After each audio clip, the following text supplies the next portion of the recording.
It's the Creative Blether podcast with your host, Clive Batkin. Hello, and welcome to instalment 4 of the Creative Blether podcast. As ever, I'm your host, Clive Batkin, and I'm delighted if you're joining me today.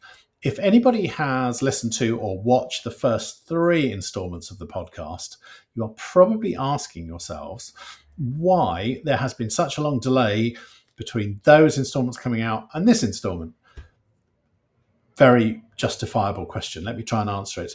First, it was through design. I very much wanted to do 3 episodes as a sort of soft launch, really just to check that I could do this, that the concept was sound, that the technology was achievable. At that point, I then also wanted to send out those episodes to people whose judgment I valued, really just to get their feedback, to see if they had any suggestions, any comments on how I could improve things. I've now had those back, and going forward, I hope to implement some of those. Thirdly, as quite often happens, life, work, paying the mortgage, Christmas, New Year, all those things simply got in the way and delayed me a bit. And then, of course, COVID reared its ugly head yet again and affected either myself or very much the schedule of some of my guests. So hopefully those things are now behind me, and going forward I can produce episodes with a bit more regularity. As ever, I do have some things you can do to help me. I have a Patreon scheme now in place. That would be hugely helpful if anybody wanted to sign up and help me make some episodes. But if not, that's absolutely fine. Please do just subscribe to either the YouTube channel or to the Anchor Spotify provider, or Instagram, or just send me a message. Any of those things would be hugely helpful. One comment which did come back was that a lot of the people who watched those first episodes felt that I spent rather too long introducing my guests while they sat alongside me on the screen, looking either slightly uncomfortable or embarrassed or not really knowing what to do. So they suggested I cut out that a little bit and did more of an introduction. There's still a little bit of a side-by-side introduction today, but hopefully I'm going to cut that down. Let's crack on with this installment. It's a fantastic interview. She's a lovely guest. It is Sally Samad. It's the Creative Blether podcast. Fabulous. So welcome to this episode of the Creative Blether. And I'm joined this time by one of those very talented people that I know. She's an actor, singer, musician, writer, and now health and fitness expert. She's also one of the nicest and funniest people I've had the pleasure to meet in recent years. It's Sally Samad. So thank you for joining me. That's lovely. I don't think anyone's ever said something so nice in my life. Really? So that's lovely. I'll take that to the grave. You need to know better people. I do. I've got rotten friends, obviously. So that's how I think of you. But is that a good summation? How do you think of yourself? I mean, I think pretty much, yeah. Well, I suppose I've kind of lived 2 lives, or certainly had 2 careers. So started off down the acting route. Sure. Went to drama school. You know, when I finished doing my A-levels, I said to my parents, right, I want to be an actor. I want to go to drama school. I want to be a serious actor, you know, one of those. And they basically said to me, no, we want you to get a proper education, as they called it. So they said they wanted me to go to university, as a backup, and then go to drama school. And I thought, well, you know, fair enough. So went to uni and got my degree in English literature and theatre studies. Which university was that? It was Roehampton, so South London. Yeah. So, I didn't know you went to Roehampton. Why? Did you not? Because I went to Roehampton. No way! Oh my God. Which college did you go to? Oh God, you put me on the spot now. Do you know what? I can't even remember. I've got a memory like a goldfish. I can't remember. Which one did you go to? I was based at Whitelands. I think I was there as well, Whitelands. Oh my God. Can so you imagine? for anybody that doesn't know, Roehampton is a sort of, it's not an independent college, but it's kind of 4 colleges that band together under the name of the Roehampton Institute. That's it. Yeah, that's right. How And isn't it weird. under the umbrella of Surrey University? Was it? It was in my time. Yeah, same.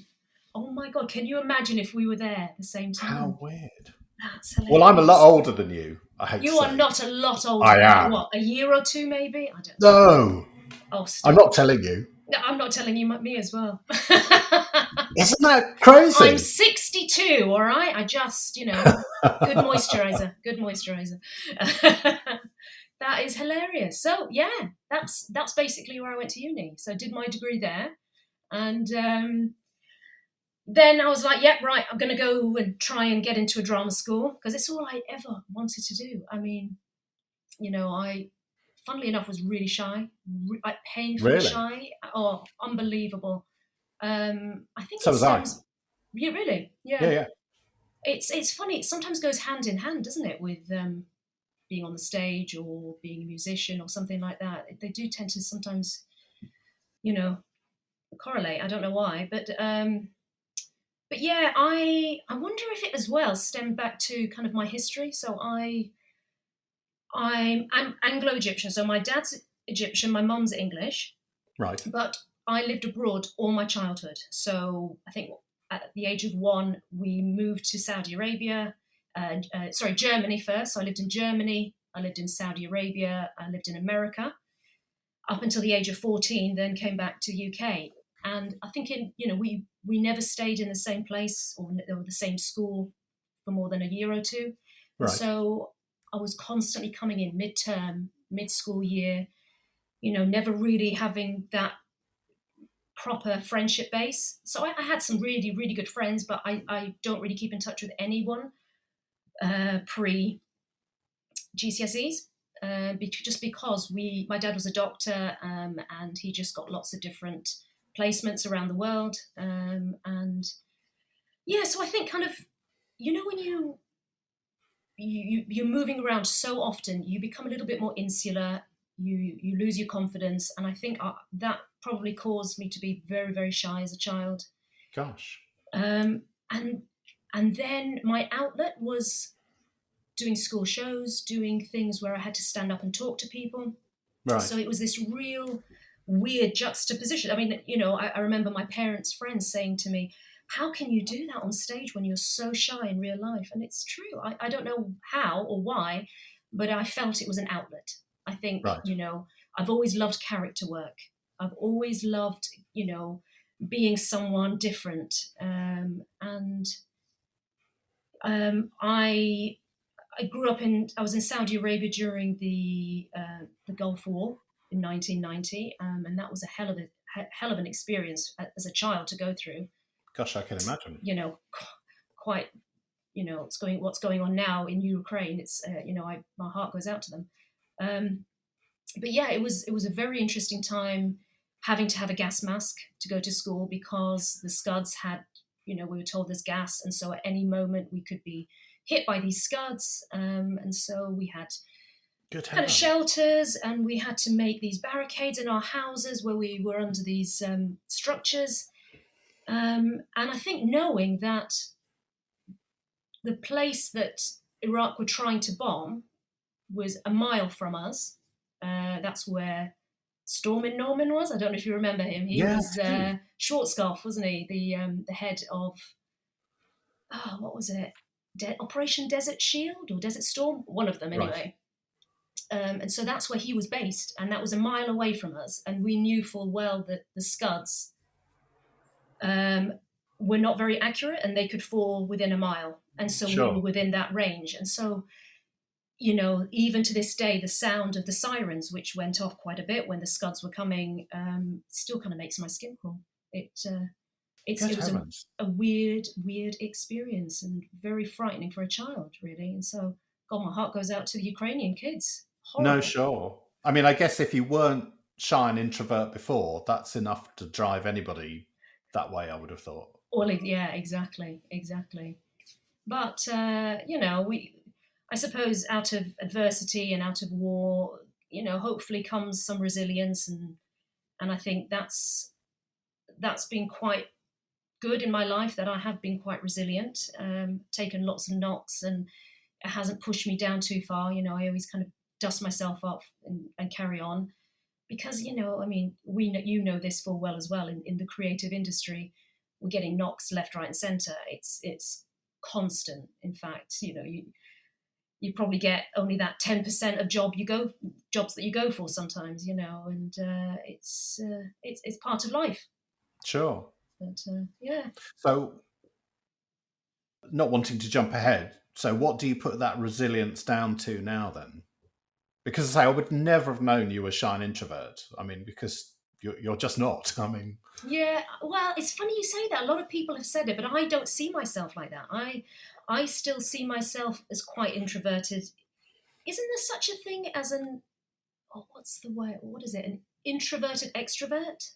Isn't there sure. such a thing as that? So, for example, I'll be able to go somewhere, and I'll be able to chat to people and be completely social, and that's fine. But I was always the friend that wanted to leave first. I always wanted to kind of go home early. Right. In my clubbing days, many years ago. I was always that friend who's like, right, it's midnight. Can we go home? They're like, no, come on, stay. We're going to party and all that. I'm like, I've had enough. And so, I think people don't always see it. And I think I have developed, ways of being a bit more confident in life. And I would say it's something that came with age. Right. Being painfully shy as a child, my mum reminds me that when someone used to ask me a question, I used to point at my mum, like, she'll talk for me. She'll do it, really strange. But yeah, you grow up and you develop, and I suppose being in the creative world and going into acting and singing and comedy, you learn to adapt. Sure. And I think that's what we have to do as people, I guess. Yeah, I guess you have to, or you just don't make it, I guess. Exactly. Yeah, 100%. So after Roehampton, you went to drama school. Which one did you go to? I went to Mountview. Oh, Yeah. So one of the best times of my life. I mean, by far, I've met some of the best people ever, and we're still friends to this day. But funnily enough, auditioning for Mountview, I wanted to audition for the actors course, because at the time, all I wanted to do was acting. Singing, musical theatre, anything like that was just not up my street. And I was in the last group auditioning, and they'd said to me when I came in, the acting course is full. You'd have to wait till next year, or we can put you forward for the musical theatre course. And I was like, it's not what I want to do, And they basically they said, because they'd heard me sing at this stage, and I very fortunately got the singing scholarship, which was lovely. And so I thought maybe they saw that there was some talent there, but they reassured me that, with the musical theatre course, you're going to do all the same acting stuff, but you'll just get the musical theatre stuff on the side and on top and just build upon that.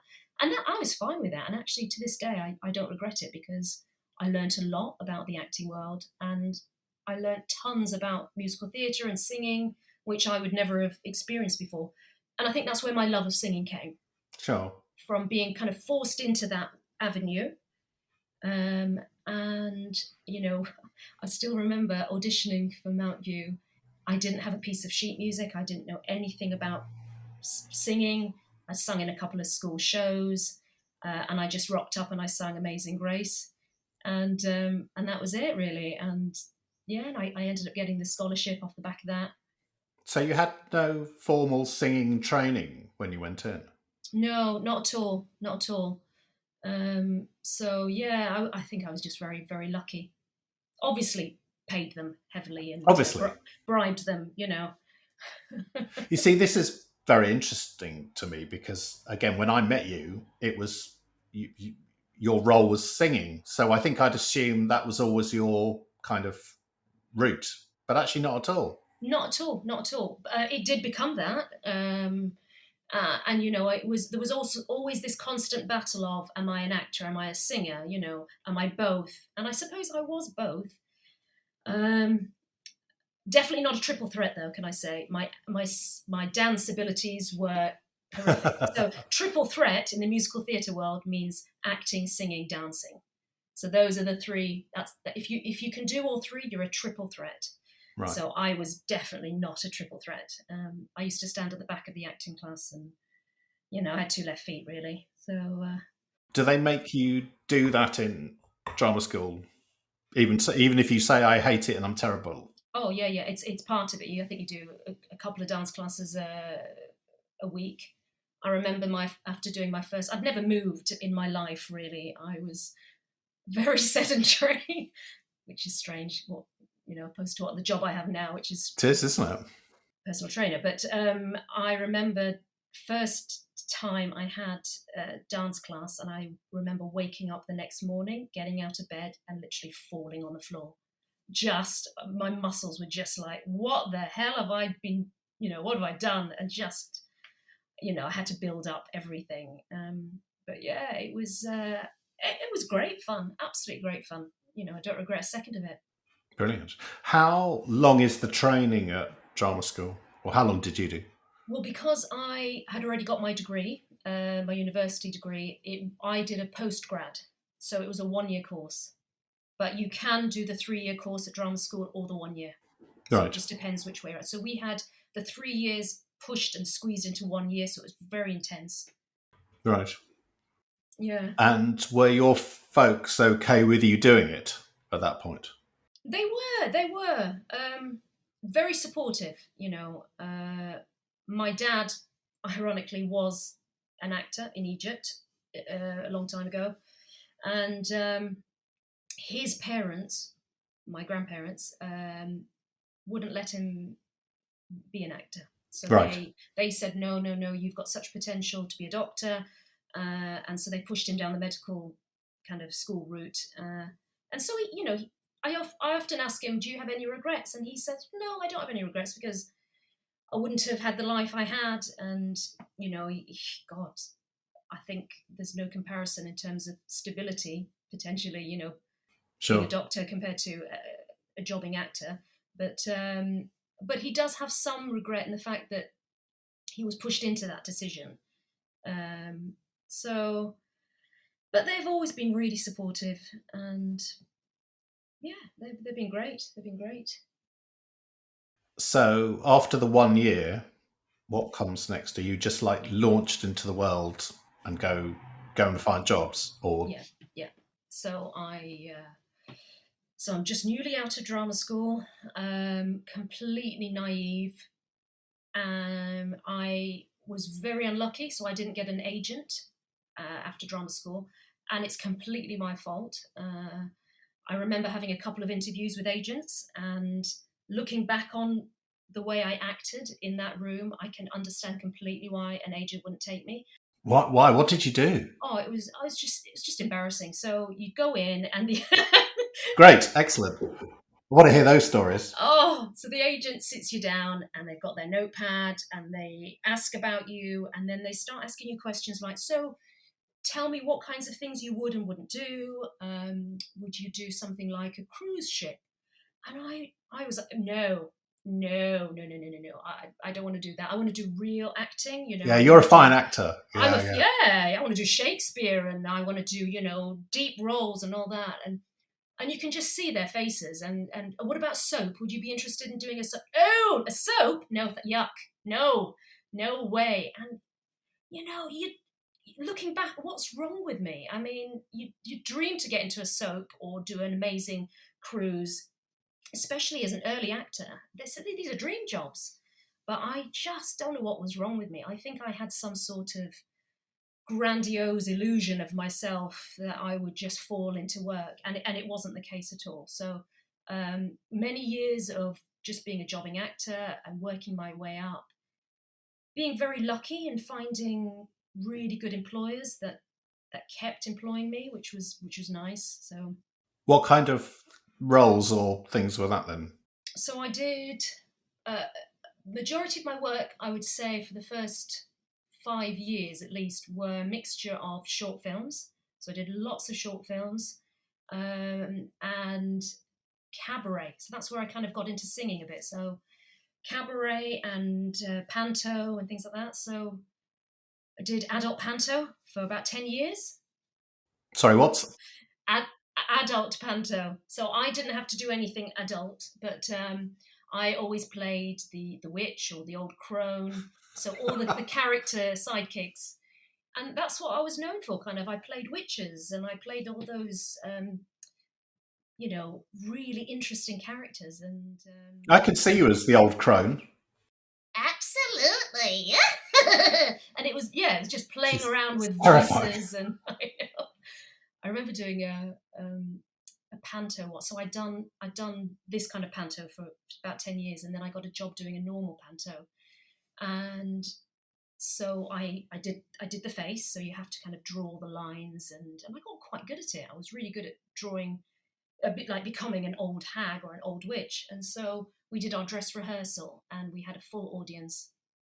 And I remember going out on stage, and there was this child sitting on the front row with her mum, and I started doing the voice, and I really went for it, the way I used to always do it. And I just remember hearing really loudly, "Mummy, I'm scared. Mummy, I'm really scared." And she started crying. And so after that, the director had to say to me, "This kid's panto, you have to tone it down a bit. You're scaring the kids a bit too much." So I had to kind of alter that slightly and water it down a bit. Oh my God. Yeah. And was this sort of travelling around the country or the world, or was it all in one town? No, I mainly stayed put. So I never really toured that much, which I never really wanted to be honest. I wasn't a lover of doing that. And I was very fortunate enough to get lots of work in London, and as I say, these employers kept taking me back, which was really, really nice, and just had fun, like loads and loads of fun. And then after that, I kind of got 2 bigger films, which was really exciting. So I did Harry Potter and the Prisoner of Azkaban, and Bridget Jones' The Edge of Reason. Now I'm talking very, very, very tiny roles. But it's nice, nice to pop it on your CV, and it's nice to feel like you've worked and worked and. Well, if it's okay, I'd love to ask you about those in our after shows section, because I think your story about the Harry Potter audition process was quite interesting. So as a little teaser, if that's okay. I shall let you know everything then. Yes, absolutely. But I think when I met you, I think you had an agent. Yes, I did. So this was kind of early on, and then had a string of agents. And oh my God, I've had some. That sounds bad as well. Oh, I've had a few really, really bad ones. I remember one in particular. She reminded me of. Did you ever see those episodes of Friends where Joey has that agent and she talks like that? Not that she was a New Yorker at all, but she was just so harsh, and she had no sympathy for what I was going through at all. So I had 2 kids at this stage, and they were really young, and I took about 5 years off acting, and I was just a stay-at-home mom. I just wanted to put all my energy into my kids, and then came back to acting, got this agent, and she was just brutal. She would call me up and she would say, I've got this audition for you, and it's for traveling around the world on this big 5-month, long tour. And I would say to her, look, I can't. I've got 2 young boys. They were really young at this stage. And she just remember her shouting down the phone at me, "You'll never get anywhere in this business if you like that. You've got to get on with it. They'll survive." And I just thought, whew, no, thank you. So I left her, and then found the most amazing agent ever. And it's amazing when you find an agent who understands you. You stay with them forever. So right. Lovely. I'm going to shout out to him, lovely Damien from McCarthy. What are they called? Oh my God, this is so embarrassing. Terrific shout out. Oh my God, cut! I'll come back. I'll shout it out later when I remember. Why can't I remember? I think my mind has just gone blank. But anyway, Don't worry. It's the pressure of doing this this is it. The pressure of being in high-profile front of gig. you. Well, this is Yeah, it. of course. Yeah. So, do you mind me asking? So, when you're starting out, is it like a lot of freelance things where you have to do stuff for no money? Like you said, short films. I mean, is some of that paid? Is some of it not paid? Oh, a hell of a lot of it isn't paid. We're really taken advantage of, really, as jobbing actors. Yeah, I mean, the things I've done, the auditions I've done, and you do these jobs, and yeah, you don't get anything out of it, and it's heartbreaking. It really is. And I think that's one of the lows about this Sure. career is that you work like a dog, and it doesn't always pay off in the long run. You see people with amazing CVs, and they're still often very much back to square one, doing very small gigs or very small kind of fringe shows. Not that there's anything wrong with that, because it's great to be working and it's great to keep chipping away at it. But one minute you're high, the next minute you're low. And how do you deal with that? I mean, are there any tricks of the trade, or is it just individual resilience? Or You just have to have the thickest skin possible. You literally have to go to an audition. The way I always kind of looked at it was, because I've been heartbroken so many times in the audition process, you have to go in it thinking, I'm not going to get it. And it's just the easiest, safest way for me. I go, I do the best I can. At the end of the day, it's now out of my control. And whether I get the job or not, I've done everything I can. And I say to myself, I probably haven't got it, and I move on with my life. If you get the job, it's a bonus, but you're not sitting there by a phone worrying. I feel it's just a bit more cushioning on the soul. sure, no. Yeah. Well, so my mate Tom, who I talked to in the second episode, who's very much a sort of voice actor and has done physical acting as well, but I think he said the same thing. I think he said, I just go for all this stuff and basically I forget about it. Yeah. And when the phone rings, that's terrific. But absolutely, and you will go to an audition, and they will, sometimes they've got their heads down. They don't look at you once. They hear you sing, and then literally, thank you, and you're out. And you're like, there's no chance in hell I've got that job. And you get the job, and it's the weirdest thing in the world. And then there's other times where you start doing something and they're so engaged and they're watching you and they're like, can you do that again? But do it like this. And, they feel they're really investing in you. And I remember once this guy came up to me and said, oh my God, you have such a unique voice. I love it. It's like perfect for our role. We'll be in touch soon. Didn't hear anything. So, you get it both ways, that it's one of those things you just can't judge. You just have no idea. how odd. Yeah, it's really bizarre. Do you ever, I've heard some actors saying they go in character or in costume to auditions. Does that work? Well, this is what we are taught at drama school, is that you want to hint at the role. You don't want to go there in full Victorian garb or whatever, you know what I mean? But you want to hint at it. So I was also told as well that if you go to an audition and you get a recall, wear the same thing so they remember you. Oh. Yeah, so that was a top tip, which is good.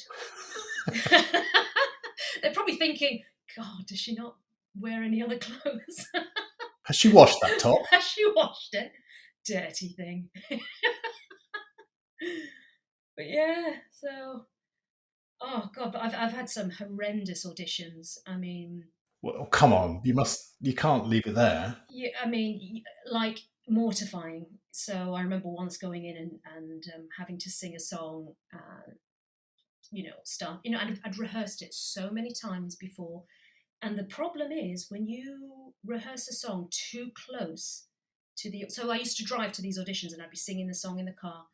And I think I was a bit too over-rehearsed in a sense. And so went into the audition, started singing, sung the first verse, mind went completely blank, ended up la, la, la, la, the whole chorus.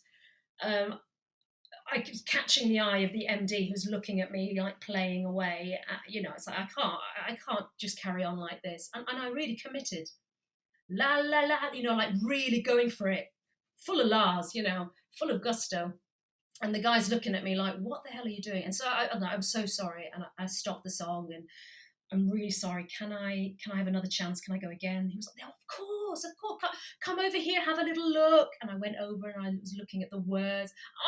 That's where I went wrong. Oh my God, I'm such an idiot. So sorry. And you get up again and and you start singing. And again, same place, la la la, and I started la laing again, and I think this happened about 3 times, and I was absolutely mortified. I think in the end, I just looked at the guy and I just said, "I'll get my Shall I coat, go? shall I?" I just I'll get my coat, and they looked at me and they were like, "Yeah, it's for the best." And I was just like, "Yeah, what can you do in a situation like that?" It's just like, we both understand this is not working. Let's just call it a day. And off I went. They must have seen this before a million times. Oh, probably. Not that it helps you when you do it. Yeah, but you don't want to hire an actress who's got Alzheimer's, or early stage dementia. You clearly have no memory. I didn't know this. Like it literally like a goldfish. So. Oh, and when you said you were over rehearsed, I've never seen that in you before. I'm joking. You. So your career then moved on, didn't it? Or it changed, rather, I should say. In recent years, it's changed. Yeah, definitely. Tell me about that. I found that having kids and acting was quite challenging. It was quite challenging. A lot of my casting briefs were for tours, as I said before, moving around, and I just found it really, really hard. So I was looking for like a side hustle, I should say, just to keep me going. And I remember my kids doing, I think it was jiu-jitsu at the local sports centre, and I was just sitting on a bench for 2 hours a week, and there was a gym upstairs. And I'd got to the point where I was quite large. I was on the verge of obesity at this stage. I just, being a young mum, baking and just eating, and these things, they get out of hand. And I was getting really, really big, and I had enough. I just wanted to do something about it. So I joined the gym and became addicted to it. So I got a personal trainer and absolutely fell in love with it. And then that's how it all started, my love of fitness. And then a few years later, someone suggested to me, "Well, you love it so much, you spend half your life in the gym. What about being a personal trainer?" And I laughed them off. I was like, "What? Me? No way. That's ridiculous." But then the more I thought about it, I kind of thought that I might be someone that people could understand and accept because I've been there. So I'd kind of been every shape. And so I really, really had this urge to help people. I really wanted to help people who'd been in that stuck situation, because it's a very real thing. Having this bad relationship with food and the modern life that we live in, not moving as much. And so I really wanted to help people. And so became a personal trainer. And so a lot of study, and it was one of the best decisions I ever made. I absolutely love it. And then, fortunate enough, a few years later, I was able to do my level 4 personal training, which is the highest qualification you can get in personal training. And all that means really is that you specialize. And so I specialized in lower back pain management, because I saw so many of my clients having bad backs. It's so prevalent around the world. It's unbelievable. I mean, I think it's something ridiculous. Like over 80% of people will have some sort of back issue at some point in their life. And so that was the one thing I really felt that I would like to specialize in and help people, because I felt like I didn't have the tools. And so that was a long course. My dad's a doctor, and so he was looking at what I was studying, and he was like, "Oh my God, that's almost like first year medical school stuff." So, it's really in depth, really fascinating. And I think when you take a second career later in life and you have to study, it's really interesting. It's not like studying as a child where it's boring and you have to do it. So this is what I wanted to do. And so I found it quite easy. I'm surprised. I mean, sorry, not because of you, but I would have thought studying later in life was quite hard because you've got all of the, all the demands of life, and our brains are a bit slower. So I know. I mean, definitely there is that, but I think the want for it, sure, trying to understand it, and I just became this person who was just constantly reading scientific journals, trying to understand all sides to it, because the fitness world is very, what's the word? Two-sided, put it that way. So you've got people who are very much of one opinion and another group of people that are of the opposite opinion, and so it's a very complicated right industry, and we play on people, and they play on people's emotions a lot. You see all these fitness gurus promoting one thing, and it's it kind of for their own ka-ching, so that, you know what I mean. So it's one of those things that trying to find what the truth is out of all of that is quite challenging, sure but really rewarding. So I became a personal trainer. I've been doing it ever since, and Did you find that the skills you learnt that helped you cope with the acting world, does that help? I mean, your interpersonal skills are brilliant, and thank you. I think it did actually. So when I qualified to becoming a personal trainer, I applied to 2 jobs. Very luckily, I got them both, and so I was working 2 gyms at once. And very shortly afterwards, I was promoted to fitness manager, which was really fast. And so I handed my notice into one gym to say that I was going to the other gym as a fitness manager, and the head operations manager called me up and said, "We'd like you to be fitness manager at our other site. Would you consider doing that?" And so I almost had this bit of I don't know what the word is. They were both kind of trying to fight for me, and I think, and I don't claim any credit for it at all. I think it's probably the acting world has helped me to be understanding and be a good communicator with people. And sure I think that's what they saw in me. They certainly expressed that slightly, that I was a very good people person. And so I think that really all comes down to my acting training and how to try and communicate. right It is a skill, isn't it? I suppose at the end of the day. sure An aside, a few months ago I joined our local gym, and you have to have an induction. Yeah. And the guy that did it, I'm guessing they're all, again, self-employed personal trainers. It was like being shown round by like a dolphin or a sponge or something. I mean, the guy was literally hopeless at any sort of communication. I'm sure he was very fit, and I'm sure he knew what he was doing. But Yeah. I mean, I won't tell you his name, but we called him Outstanding Stan, let's say, because I mean, literally the guy. I mean, I cannot imagine how he got any work. I know. At all. It's true. It's you see it a lot. I mean, just because you're fit and you look the part and you know your stuff doesn't always make you a very good personal trainer. Cool. Personal training, you need certain skills, certain people skills, because no 2 people are the same. That's one thing.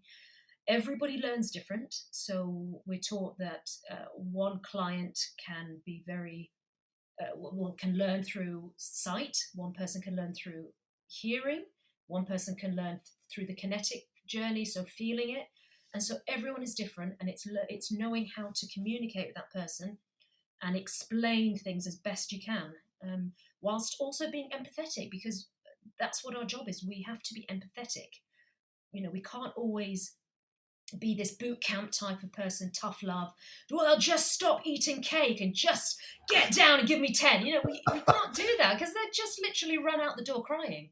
So it's having understanding, and I think for me, I'm a nutrition coach as well on top. So having that as well, because that's the one, that's 80% food, Clive, honestly. And that's the reality, is 80% food, probably 20% exercise. Obviously, exercise is hugely important for our body, not just for looks, but for health. But the food it's just inherent in us. And Sure. we all have these different connections with food. And it's trying to help someone who's got deep-rooted issues. One of my clients works for bariatrics, and that's to do with gastric bands and things like that. And he's worked with severely obese people, morbidly obese, and the reasons why they are like that are just unbelievable and can happen to anyone. Sure. So, like he was telling me, one of them was abused as a child, sexually abused. So she began to eat and eat and eat, so she would be unattractive to the abuser. I mean, Sure. It's just unbelievable. So there's stories like that. Another person was almost starved as a child, so they overfed their children, and then the child becomes obese. So everyone has something. Everyone has a story, and everyone has a real relationship with food. And it's not easy, because it's not like me saying, well, just stop smoking or stop doing drugs, because that's something you can cut out and stop.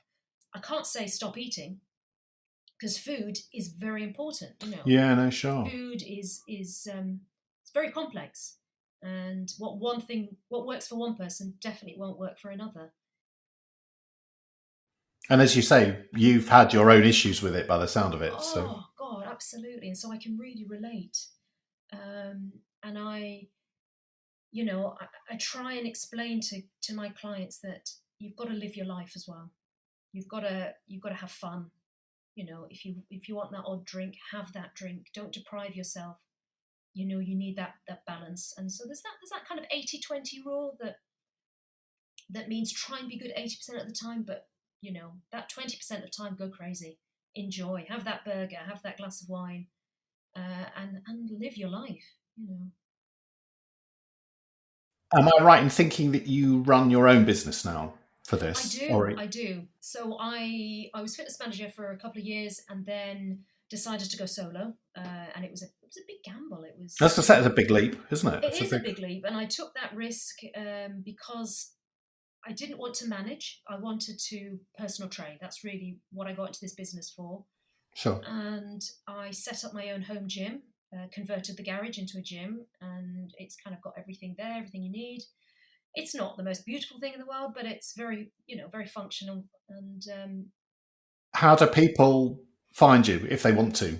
Is there anything you want to promote or? Well, I'm under sallysamadpersonaltraining.com. Basically. So that's how you can find me. And I'm in Rickmansworth. And I was just really, really lucky. And I got a full client base within the first 4 months, I would say. And good heavens. Yeah, really, really lucky. I think I can't take all the credit. I think part of it is to do with COVID, post-COVID. People are wanting to get their health back. Of course. I think as well, being a female PT, it was very helpful, and the fact that I was a level 4, right, specialised. So I think all those things helped me. So I hold my hand up and say I was very, very lucky. I think you're being modest as well, though. Anybody that knows you, I mean, if it's you or the sponge, I went with. I tell you, the sponge any day, yeah. Well, honestly. I know. They just have their big muscles, and everyone's like, oh, big muscles, I want to be like that. But you've got to get on with your personal trainer, because you're with them, 2 to 3 sessions a week. So you're spending 2 to 3 hours a week with this person. Yeah, it's quite an intimate sort of personal thing, isn't it? You become a counsellor as well, and you listen to all their deepest, darkest secrets sometimes as well, which is interesting. And because you're that impartial person that, obviously, confidentiality, I can't repeat anything that goes out of the room, because everything's signed and it's all above board. But it is a bit like counselling on their side, that they can just offload and talk about things. And yeah, I'm guessing you don't have the time as a result, but would you go back to acting or do things or singing, or can we get the band back together is what I'm asking. God, I miss the band so much. I just miss it like mad. We should probably say that we met because of playing in a band together. We did. Which never went anywhere, but. And you were playing your lovely ding ding. That's my accordion. What were you doing? I'll just be quiet now. Yeah. No, but it was great fun, wasn't it? Could have been. Yeah, it could have been. We were the most over-rehearsed band in the world, with the least amount of gigs ever. Pretty much. But I think one of the things that I would go back to doing is, before I kind of changed over career, I wrote sketches, and I had a comedy duo, and we were called Nigel and Samad, and that was an amazing experience for me. Actually writing these characters and doing comedy. So I kind of fell into comedy quite early on, because I always used to do character work, and comedy was kind of my avenue. So getting to write it and be these interesting and weird and wacky characters is something that I definitely love to do again. And we had some success with that. I mean, we won a couple of awards. What happened to that? I mean, well, she became a detective, so we disbanded basically. I didn't see that coming. I know. No, I'm kidding. She's the lovely Natalie Nigel, one of my best friends in the world, and we're still super, super close. And we, never say never. We said that we would definitely go back and do some stuff. But, she, like me, becoming a personal trainer, she wanted to have her other kind of side hustle, which became her main hustle, as personal training did for me. Because, you get to the stage in life sometimes that you need a bit more money. So you need a bit more regular income coming in. And that's the sad reality of the creative side, is that absolutely we need it for the soul. We can't live without it. But equally, we also need a bit of money here and there. So got to pay the rent, Yeah. Tell me. I know. That's the sad life we choose. But anyway, it's all worth it. So before we go, is there anything else you want to mention or promote, or plans for the future? Or I've got one question about Roehampton I want to ask you, but go on. Where did you live when you went to Roehampton? Well, I lived at home. Home with my parents. That's the one big regret. I wish I'd have lived there. So I had strict parents, basically. And they said, no, we don't want you to live at university. We know what happens in places like that. Roehampton. Well, just, digs, like uni digs. I'm like, but that's where you find yourself. That's how you live your life. But no, they wouldn't have it, unfortunately. And so, I know. I missed out on that. So, what can you do? That's life. I was going to say, where did you live? Were you in digs there? I was there for 3 years. So the first year I lived in student digs. And then the second year and the third year, I moved just down the road to Wandsworth. And we had this ridiculous house in, it was around the back of Wandsworth Fire Station. It was a place called Lebanon Gardens. I remember it well. And it was a tiny, tiny house. And on, I think, 3 floors. And it was converted by this insane couple of Irish brothers into flats. And I mean, it was horrific beyond belief. And there were 2 things. So I remember these Irish brothers, they came to England because they wanted somewhere they could drink like 24 hours. So they got on the ferry. And of course, the bar never shuts on a ferry. So they got on the ferry and drank until they got to England, basically got off and started a building business. And they built this flat. But the funny thing was the bathroom, because I'm 6'5", but the bathroom was built under the stairs. So I couldn't stand up in 75% of the bathroom. So it was the most, honestly, horrific place. But I loved it. It was terrific. I loved Wandsworth. It was great. Good. But that's the whole point, isn't it? You live in digs, you live in shithole, but it's just fun. It's just lovely, and you meet some great friends and have lots of fun times.